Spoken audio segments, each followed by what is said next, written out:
Viewers, ये चौथा location पे मैं आया हूँ। इसको कहते हैं पंजक कौर और यहाँ पे बहुत अच्छा लग रहा है हमें।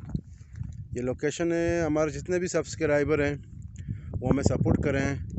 हम इंशाल्लाह ज़्यादा से ज़्यादा अच्छे से अच्छे पिकनिक पॉइंट के पंजगुर के हैं, हम वहाँ पे जाके आप लोगों को दिखाएंगे। हम बहुत दूर से आए हैं, खुदाबाजान से। यह पंजक कौर है, ये एरिया पड़ता है तारापीस रोड जो नहीं है एयरपोर्ट वाला, इस रोड से पड़ता है। डायरेक्ट आगे आप जा सकते हो वहाँ पे और अच्छा सा जो आप एंजॉय कर सकते हो यहाँ पे।